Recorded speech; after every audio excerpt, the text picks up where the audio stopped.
Everything just changed for the Islanders this offseason as a new path towards drafting James Hagens has emerged. We're going to break it all down on this episode of Islanders Digest, talk about 3 different trade packages that could land the Islanders James Hagens, and I'm going to be honest, you're not going to like the third one, although I do think it's one of the most likely outcomes if the goal is for the Islanders to bring Hagens home. Now, before we get to that, we noticed that 65% of you who watch these videos have not yet subscribed to the channel. Thank you for making this number no longer 666. I feel like going to the draft with a 666 not subscribed was very bad luck for the Islanders. Now let's really talk about this scenario and what it could take for the Islanders to get James Hagens. And the scenario is definitely changing because in recent mock drafts, James Hagens has been dropping. As you can see here, this is Craig Button's mock draft, and he has Hagens going all the way at number 8. Now, I don't know if Hagens doesn't get all the way to 8, but I think it's realistic at this point to see him go to 7, especially, obviously Schaefer is likely to be going 1 to us, the New York Islanders. At 2, it's going to be Michael Misa. Then at 3, there's a lot of reports that the Blackhawks are going to select Frondell. And then from there, I think it really opens up. I think Martone is probably going to go more 5 or 6. I can see Desmarais going 4 to the Utah Mammoth. I think that's a better fit, but we'll see what happens. The Utah Mammoth are a huge wild card. They could actually pick Brady Martin, who right now is slated to go 6. I think that's a little high. Again, I think Hagens is the best prospect in this draft, but especially with the Florida Panthers now the Stanley Cup champions, teams are going to be really overvaluing that grit. Not that grit is not important. When you're picking top 10 in the draft, I don't think you should be picking based on grit. I know Sam Bennett is an example of why it can work really well, but I think the skill in James Hagens is really getting undervalued, especially based on the outcome of this Stanley Cup playoffs. And as a result, the Islanders no longer have to trade into the top 4 to land James Hagens, which means both that the price will be less expensive, and now there are other partners the Islanders can talk to. And one partner that has emerged is the Boston Bruins, which is something I did not expect. We've heard rumors recently that the Islanders were talking to the Boston Bruins about JG Pageau. Apparently, according to RG Media, they are also talking about the 7th overall pick. And I'm going to get it right out of the way to you Bruin fans who saw the thumbnail. No, I do not think the Bruins are trading the 7th overall pick for JG Pageau. Although likely, if there is a trade happening between the Islanders and the Bruins for JG Pageau, it likely would get thrown into this trade for the 7th overall pick, which I do think is a realistic possibility. Bruins fans know very well, as do Islander fans, because it got them Matt Barzal.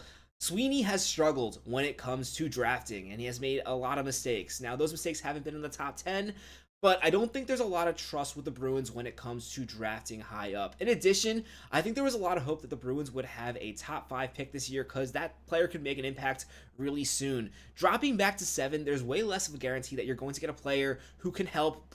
Obviously not next season, but the season after that. And the reason why this is big for the Boston Bruins is Sweeney is kind of on the hot seat. Yes, he did get extended, but if the Bruins have another bad year, say they don't make the playoffs and there's really no progress in a future direction, I think there's a pretty good chance he gets fired, and I think he knows that. And as a result, the Bruins are likely looking for an impact player sooner than later, because for Sweeney, does it really matter if you draft a player who's going to come up to the NHL when you're no longer in the position?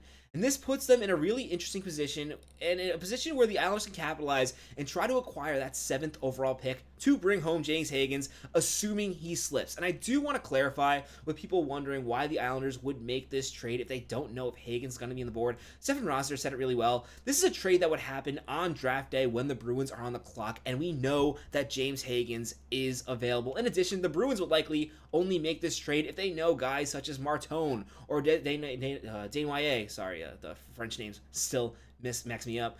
If those guys they know for certain were not available, or simply if whoever they have on their list is not there, they are more likely to want to trade the 7th overall pick. This is something that would happen when the Bruins are on the clock, which is why it's going to be even more important to watch this draft for the Islanders, because until James Hagens goes, you never know if a trade is going to happen. And even if he does leave the draft, I have said several times, I do think the Islanders are going to be trading back into this draft anyway. Even if it isn't for Hagens, I think they're going to be coming back later in the rounds. That's definitely something to be watching for. But now let's really talk about what the Islanders could give the Bruins in a trade, because the Bruins are a really interesting team in the sense that they're in a similar position to the New York Islanders. They expected to make the playoffs last season, perhaps as a wild card. Well, really, the Bruins expected to be top three in division. They really slipped off this season, and things just did not go to plan. And now they're in a situation where they're kind of in the middle. And like the Islanders, they're talking about wanting to be competitive. And that's really interesting when it comes to this trade. Obviously, they want to get younger, but I think it's clear the Bruins do want to make a push next season.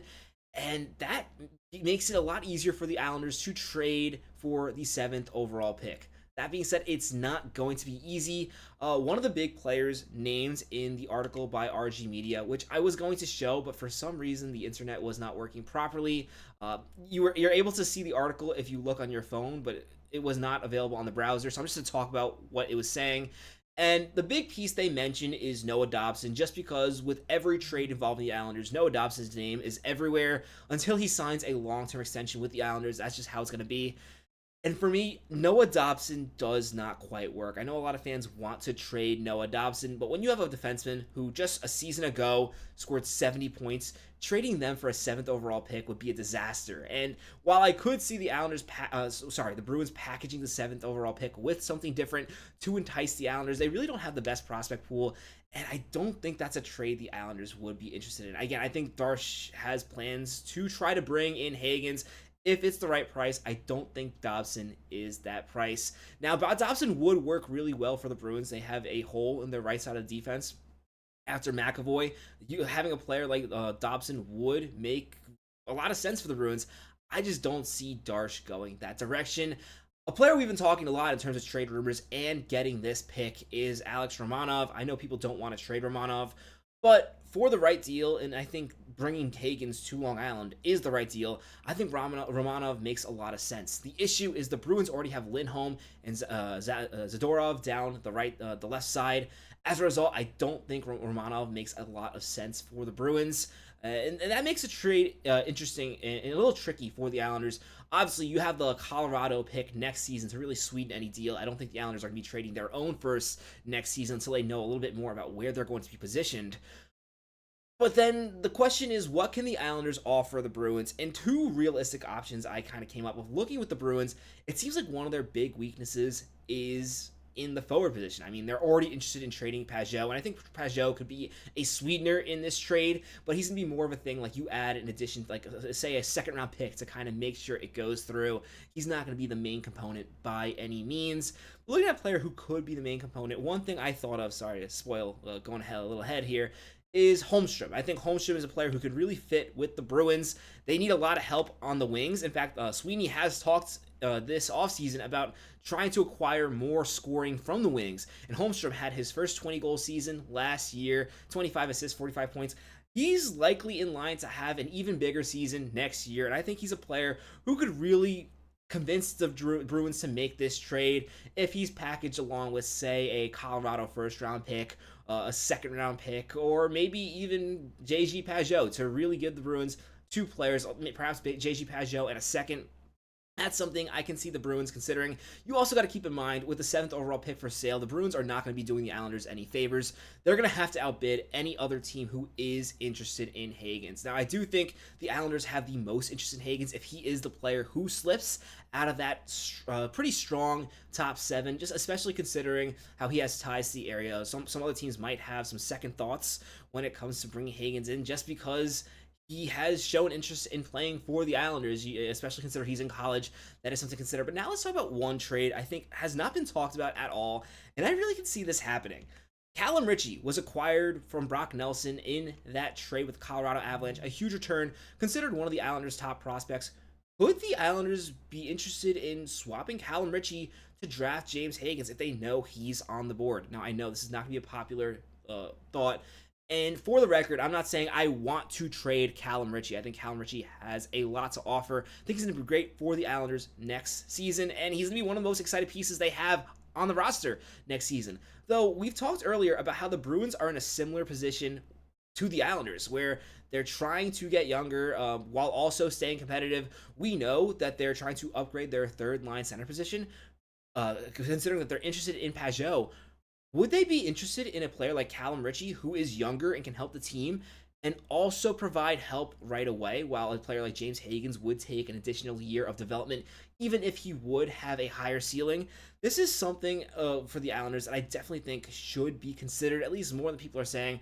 I'm not saying I want to trade Callum Richie, but when you look at Callum Richie and James Hagens, they play similar games. These are both playmaking, likely second line, if not first line centers for your franchise, likely playing in the same position, in the sense where if you're getting James Hagens, do you really need Callum Richie as well? Yes, having more depth down the center is better. But if the plan is to bring in James Hagens, I really think it's worth considering trading a player like Callum Richie as opposed to an Alex Romanov or a Noah Dobson, a player that you're going to have to replace in another position, or even a player such as Holmstrom, who has already shown signs of development for the Islanders. Let me know what you think about this in the comments. I know this is not going to be a very popular idea, but I think it's definitely worth noting.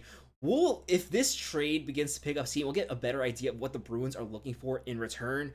I'm really curious to know your thoughts on this below. Also, if you're a Bruins fan, let me know what you think about the idea of trading the 7th overall pick for a Callum Richie and, say, a second-round pick. I know it's not a huge offer, but I really think it's something that could work for both teams in giving them what they want in the future and both in the short term. Love to know your thoughts on that trade in the comments below, and just in general, if you haven't already, be sure to subscribe to the channel. My name is Patrick Nilan. Catch you in the next episode of Islanders Digest. Let's go, Islanders.